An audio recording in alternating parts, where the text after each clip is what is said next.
Assalamualaikum warahmatullahi wabarakatuh. Waalaikumsalam warahmatullahi wabarakatuh. Selamat pagi, selamat berjumpa di mata kuliah ilmu akhlak. Nah, semoga kita semua senantiasa diberikan kesehatan juga keberkahan oleh Allah Subhanahu wa taala. Amin ya Allah ya rabbal alamin. Hari ini pertemuan keberapa? Ada yang ingat ini pertemuan keberapa? Keempat ya? Kelima ya. Nah, kelima. Baik, materi yang akan kita pahami bersama hari ini adalah tentang apakah akhlak itu bisa dibentuk atau akhlak itu bawaan. Jadi yang pertama. Yang kedua akan kita bahas pula metode pembentukan akhlak. Dan yang ketiga akan kita bahas faktor-faktor yang mempengaruhi pembentukan akhlak ya. Nah, seperti sudah Bapak share di grup ya, ada bahan ajar yang kita gunakan. Nah, kita lihat ini ya, bagaimana pendapat ulama tentang pembentukan akhlak, dan apa dalil yang menyatakan bahwa akhlak itu dibentuk, dan yang ketiga bagaimana metode pembentukan akhlak, dan yang keempat faktor apa saja yang mempengaruhi pembentukan akhlak. Nah, mari kita lihat terkait apakah akhlak itu bawaan atau akhlak itu bisa dibentuk. Ini para ulama terbagi ke dalam dua kelompok. Nah, kelompok pertama menyatakan bahwa akhlak itu bawaan, ya. Akhlak itu tidak bisa dibentuk. Nah, ini dalam ilmu akhlak diistilahkan dengan akhlak fitriyah. Akhlak itu bawaan, alami. Akhlak itu insting yang dibawa sejak lahir. Nah, tidak dapat dirubah, juga tidak dapat dibentuk. Tentu para ulama yang berpendapat bahwa akhlak itu adalah bawaan, kemudian alami, insting yang dibawa sejak lahir, itu memiliki argumentasi, memiliki dalil. Nah, kita lihat misalkan ada beberapa hadis. Yang pertama adalah hadis Abu Hurairah. Abu Hurairah, tajidun nasa ma'adina yarum fil jahiliyah yarum fil islam. Dan kata hadis ini, kalian akan dapati manusia itu seperti barang tambang ya. Yarum fil jahiliyah, mereka yang terbaik di zaman jahiliyah. Yarum fil islam, dan mereka juga terbaik ketika datang Islam, ida faqihu, apabila mereka memahami ajaran Islam itu sendiri. Jadi berdasarkan hadis ini, manusia itu sudah recording in progress.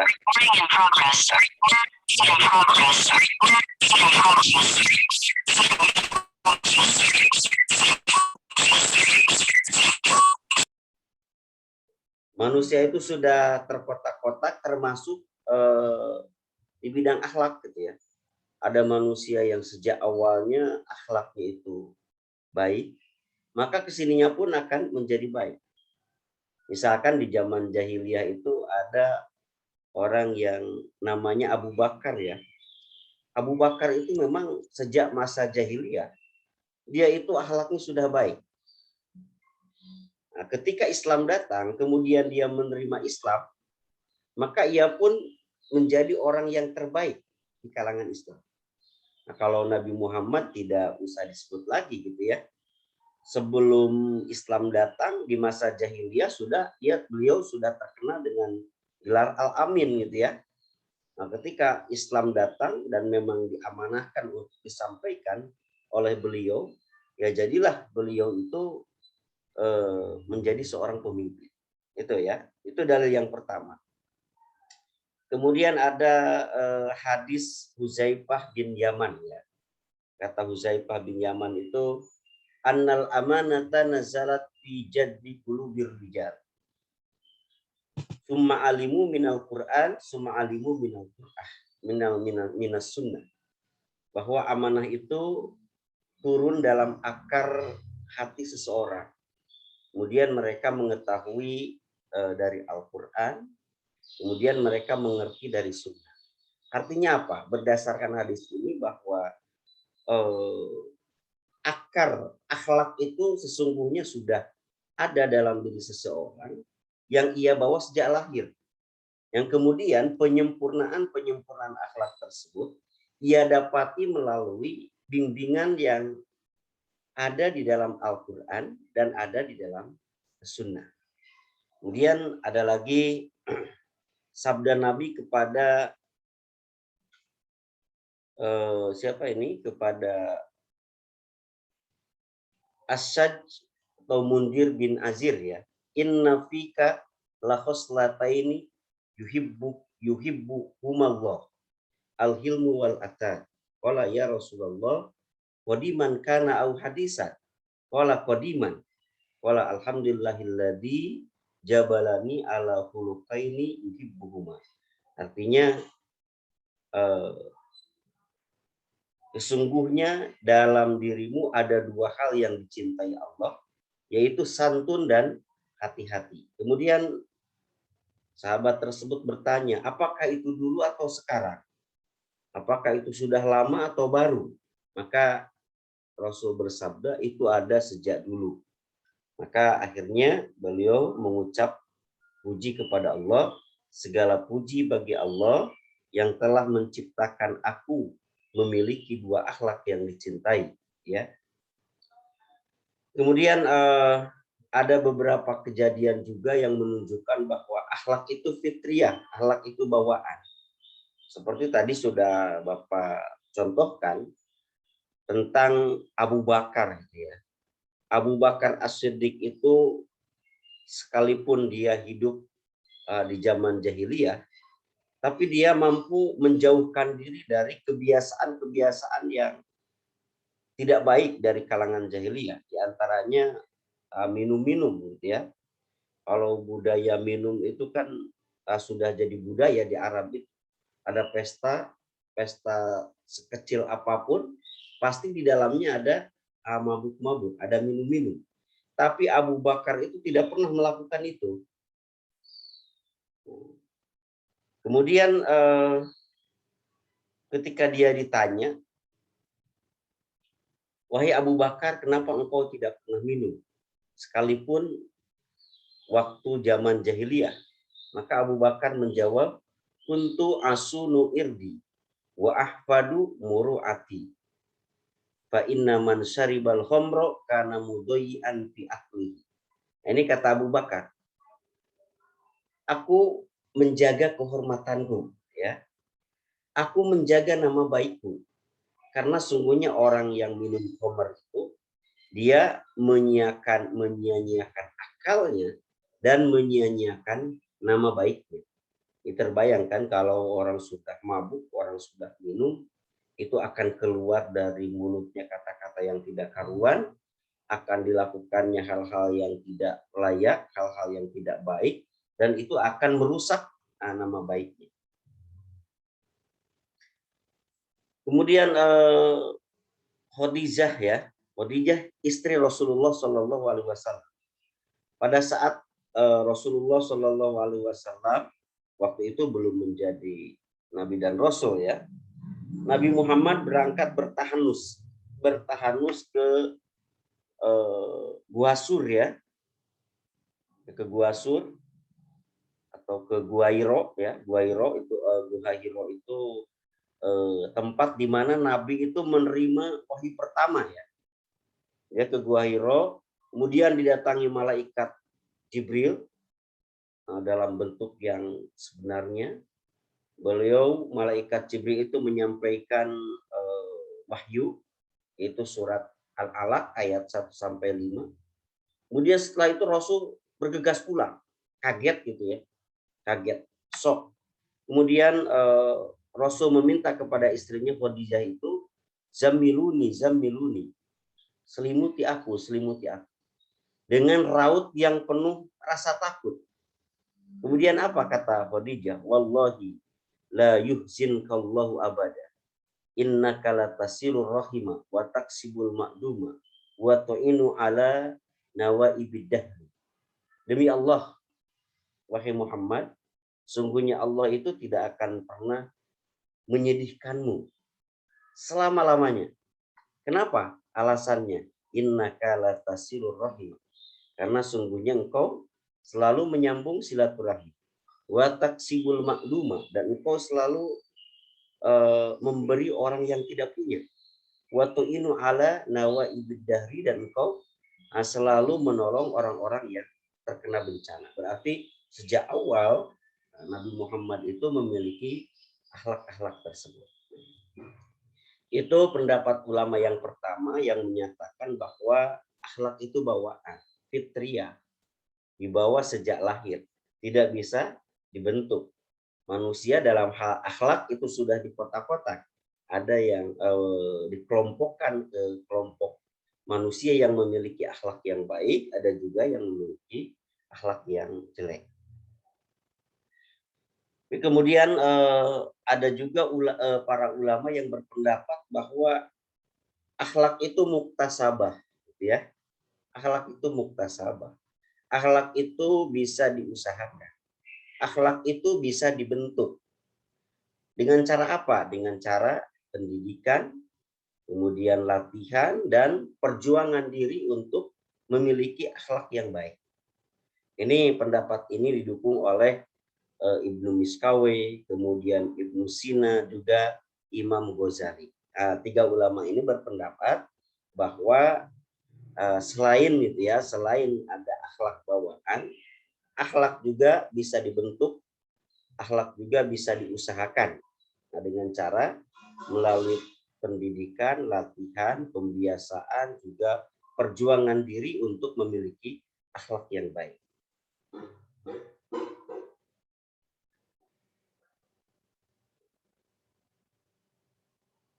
Ini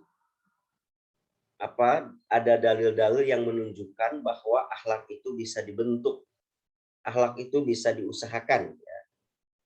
Ini ada sabda Rasul, innamal ilmu bitta'allumi. Sesungguhnya ilmu itu didapat dengan proses belajar, ya.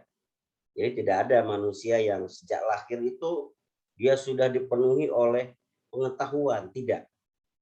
Ilmu itu ada, kemudian dipelajari, maka menjadikan seorang itu menjadi seorang yang alim, seorang yang tahu. Wa innamal ilmu bittahallumi.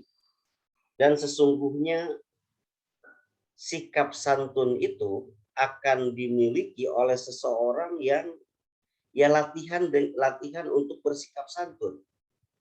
Dia menyayangi yang lebih kecil, kemudian menghormati yang lebih tua, akrab dengan yang setara, gitu ya. Nah itu hilm itu sifat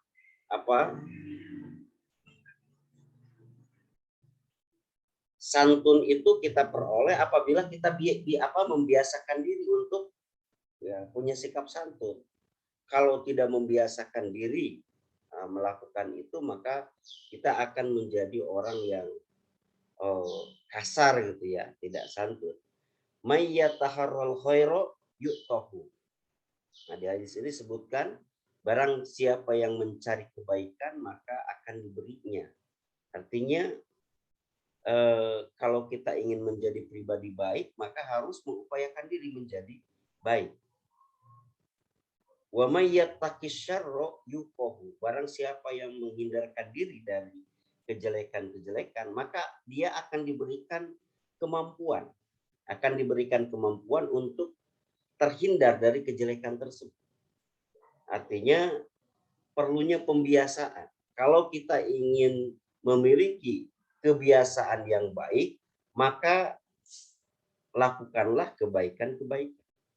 Kalau kita ingin memiliki kemampuan untuk menghindarkan diri dari hal-hal yang buruk, maka kita perlu membiasakan diri untuk menghindarkan diri dari hal-hal yang buruk. Kemudian dalil yang menunjukkan bahwa akhlak itu bisa dibentuk, itu ada doa juga ya. Allahumma kama hasanta khalqi fahassin khuluqi.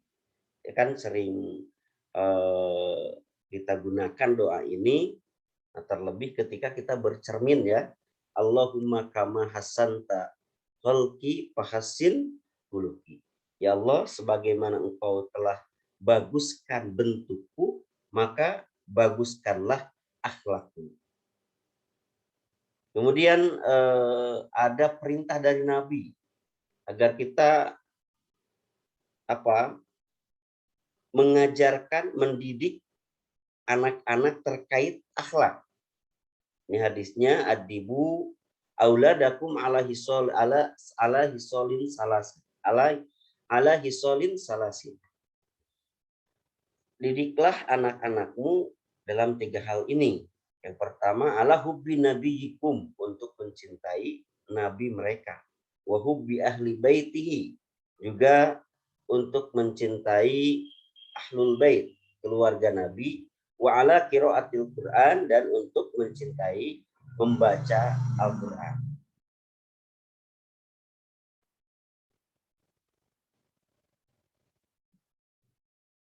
Ini banyak lagi ya dalil-dalil yang menunjukkan bahwa akhlak itu bisa dibentuk, bukan hanya bawaan. Ini bagi ulama yang berpendapat bahwa akhlak itu bisa dibentuk atau muktasabah. Dari 2 pendapat tersebut, kita bisa mengambil pemahaman atau bisa melakukan penilaian. Pendapat mana yang lebih rojih, pendapat mana yang lebih tepat dalam hal kaitannya dengan pembagian akhlak, apakah akhlak itu bawaan atau akhlak itu bisa dibentuk. Jadi pendapat yang paling rojih adalah pendapat yang menggabungkan di antara kedua pendapat tadi. Artinya apa? Tidak semua akhlak bersifat fitrah, dan tidak semua akhlak bersifat muktasabah. Jadi ada akhlak-akhlak yang sifatnya fitrah, merupakan bawaan. Ada akhlak-akhlak yang akhlak tersebut merupakan hasil dari kerja keras seseorang untuk memiliki akhlak yang baik. Jadi itu ada akhlak yang bawaan, ada akhlak yang bentukan gitu ya dalam diri setiap pribadi manusia. Kalau kita tahu ilmu-ilmu atau kita belajar ilmu-ilmu orang terdahulu, itu kan bisa mengetahui akhlak atau karakter seseorang itu kan dari hari lahir misalkan ya. Ada kan? Sering ditanya, kamu lahirnya apa? Oh, saya lahir misalkan hari Minggu gitu ya, hari Ahad. Oh, Ahad itu sering diistilahkan atau diibaratkan dengan apa? Awan ya. Awan. Ahad itu awan. Awan itu kan selalu ada di atas. Jadi berdasarkan ilmu orang-orang dulu, kalau ada orang lahir di hari Minggu, itu watak dasarnya, akhlak fitriahnya itu, dia itu selalu ingin ada di atas. Selalu ingin ada di atas, tidak mau mengalah, gitu kan?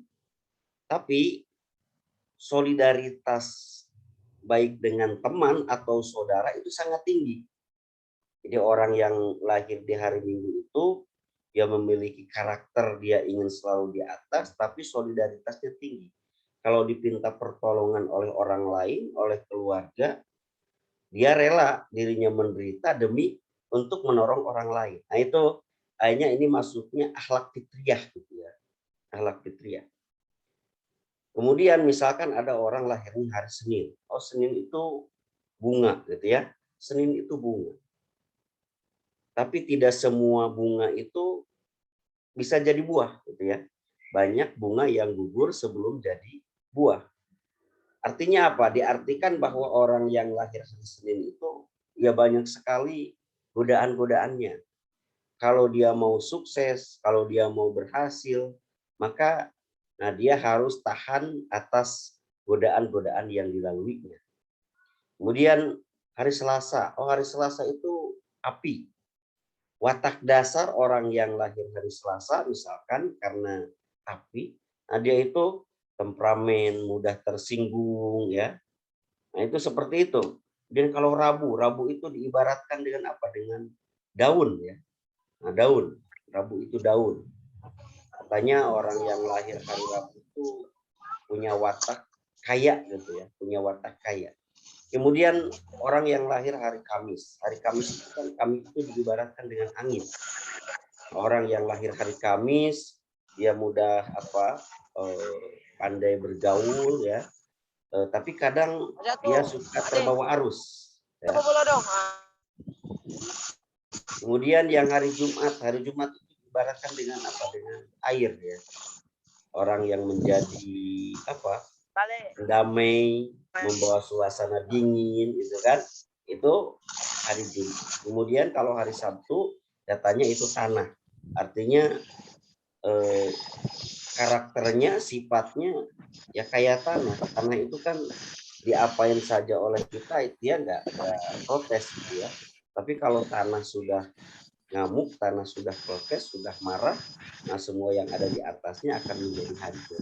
Itu kayaknya itu terkait dengan akhlak yang fitriah, akhlak bawaan. Dan nanti akan disempurnakan dengan akhlak bentukan. Nah, bisa saja kita temukan misalkan orang yang lahir hari Sabtu gitu ya, yang secara akhlak fitriahnya dia temperamen, dia mudah marah, mudah tersinggung, tapi kita temukan orang tersebut tenang, murah senyum, sabar gitu kan. Nah, itu karena ada faktor lain yang menyebabkan dia memiliki akhlak seperti itu. Yang tentunya ada faktor pendidikan, kemudian ada faktor lingkungan. Tapi tetap yang namanya watak dasar itu sesekali akan tetap muncul gitu ya. Di satu kondisi watak dasar itu akan muncul. Itu. Kemudian kita ke pembahasan berikutnya, metode pembinaan dan pembentukan akhlak. Ini karena kita di awal sudah sepakat bahwa akhlak itu ada yang bawaan atau fitriah dan ada juga yang bisa dibentuk atau muktasabah ya. Nah, maka penting kita untuk mengetahui bagaimana metode pembinaan dan pembentukan akhlak. Yang pertama adalah metode implementasi rukun Islam. Ini disebutkan oleh Syekh Muhammad Al-Ghazali dalam bukunya Khuluqul Muslim. Ada metode pembinaan dan pembentukan akhlak. Nah, yang pertama adalah dengan mengimplementasikan rukun Islam ya.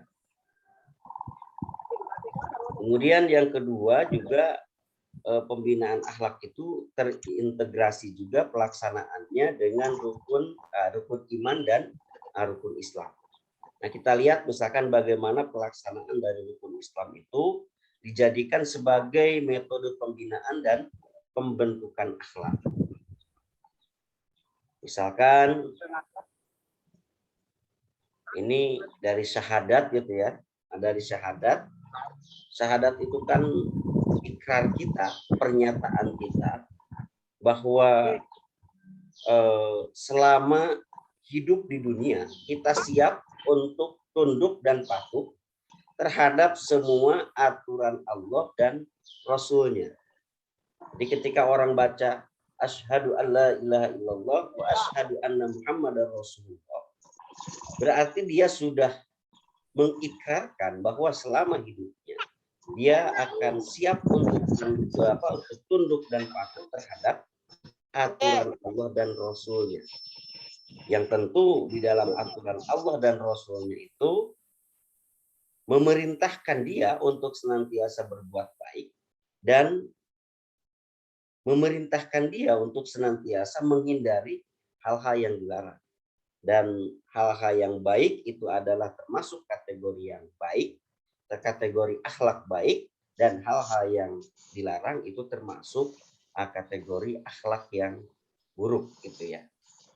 Kemudian dari sholat misalkan, dari sholat ini pun akan melahirkan akhlak-akhlak yang baik. Pelakunya akan terhindar dari perbuatan keji dan munkar. Bahkan dalam satu hadis disebutkan innama ataqabbalas sholatu mimman tawaddu'a biha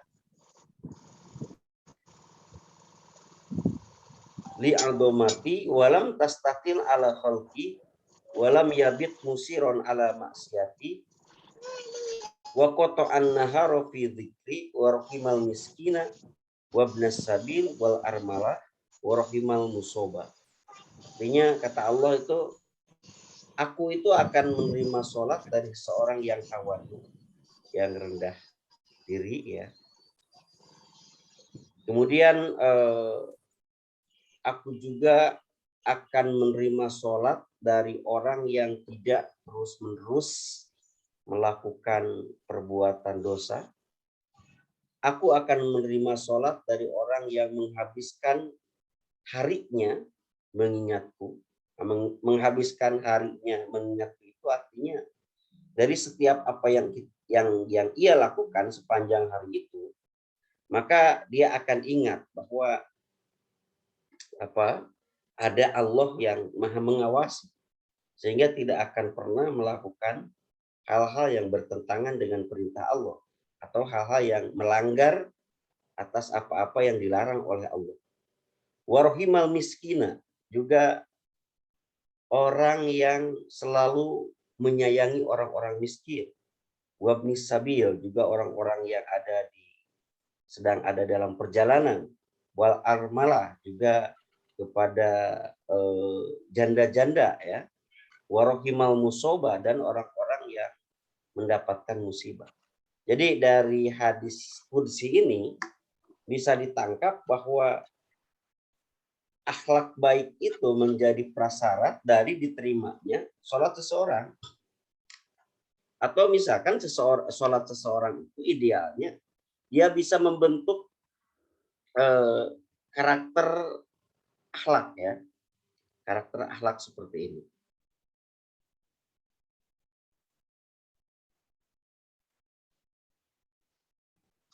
Kemudian selain sholat ada zakat, ada puasa, juga ada haji. Itu kalau kita laksanakan maka akan membentuk akhlak yang baik dalam diri kita ya. Ya mungkin itu saja yang bisa Bapak sampaikan untuk materi hari ini. Nanti kalau ada hal-hal yang perlu didiskusikan ya, nanti boleh saudara tanyakan. Nanti ini akan Bapak kirim ke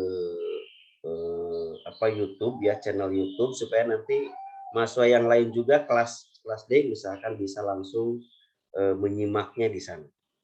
Nah, terima kasih, kita tutup dengan membaca hamdalah. Alhamdulillahirabbil alamin. Assalamualaikum warahmatullahi wabarakatuh. Waalaikumsalam warahmatullahi wabarakatuh. Terima kasih banyak, Pak. Terima kasih, Pak. Ya, sama-sama. Terima kasih, Pak. Nanti silakan ya ya di kolom komentarnya. Nanti insya Allah Bapak akan berikan jawaban dari setiap pertanyaan yang ada. Iya, Pak. Insya Allah. Ya, Pak. Nanti untuk yang lain misalkan ini ya Bapak akan ya sebutkan secara garis besar saja mengenai metode pembentukan akhlak ini. Tadi pelaksanaan rukun Islam ya, semuanya. Kemudian ada juga ini sampai ke haji ya. Kemudian berikutnya ada metode uswah, metode teladan ya. Laqad kana lakum fi Rasulillahi uswatun hasanah. Nah, kita mencontoh akhlak-akhlak orang-orang terdahulu. Akhlak-akhlak baik orang-orang terdahulu. Kemudian ada juga ini metode amsal, perumpamaan yang banyak digunakan dalam Al-Qur'an. Karena sungguhnya masalah yang dihadapi manusia sejak zaman Nabi Adam sampai sekarang itu sama ya. Masalah benar dan salah, masalah baik dan buruk, masalah indah tidak indah ya. Dan untuk mengajarkan itu semua Allah ciptakan dua karakter manusia. Ada yang benar, memberikan kebenaran, ada yang selalu terus-menerus merongrong kebenaran tersebut. Nah, itu ya, seperti Musa dengan Fir'aun, kemudian Namrus dengan Ibrahim, ya, Muhammad dengan Abu Jahal dan kawan-kawan. Nah, itu dari amsal yang diberikan oleh Al-Quran itu kita harus bisa mengambil ibroh, harus bisa mengambil pelajaran. Kemudian ada metode sawab. Nah, kalau di dunia pendidikan ada reward and punishment ya. Reward and punishment itu reward, hadiah diberikan kepada peserta didik yang bisa melatih dirinya untuk memiliki akhlak yang baik, dan punishment itu diberikan kepada peserta didik yang memang memiliki kebiasaan-kebiasaan yang kurang. Itu ya, itu saja mungkin hanya sebagai pengantar. Sekali lagi terima kasih. Wassalamualaikum warahmatullahi wabarakatuh. Waalaikumsalam warahmatullahi wabarakatuh. Waalaikumsalam warahmatullahi wabarakatuh. Waalaikumsalam. Terima kasih banyak, Pak. Sama-sama. Terima kasih banyak, Pak.